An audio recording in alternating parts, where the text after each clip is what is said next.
ल है एसएसडब्ल्यू भिजामा जापान आउँदा चाहिँ कम्पनीले यस्तो यस्तो सुविधा दिन्छ। हेलो हेलो गाइस, सम्पूर्णलाई वेलकम छ। आज चाहिँ म बिहानै उठेर सरसफाइमा लागेको। सरसफाइ गर्न चाहिँ टाइम लाग्छ किनकि हाम्रो एउटै घर हो, तलदेखि माथि गर्दा चाहिँ टाइम लाग्छ।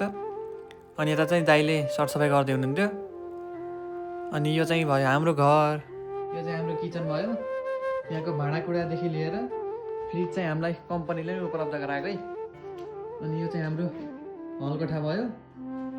अनि यो तल्लो तलामा चाहिँ किचन, हलकोठा, अनि यता चाहिँ एकजना दाजुको लागि रुम छ है त। अनि हामी चाहिँ 4 जना हो, 3 जनाको लागि चाहिँ उपल्लो तलामा छ है त। म चाहिँ अब दोस्रो तलामा है।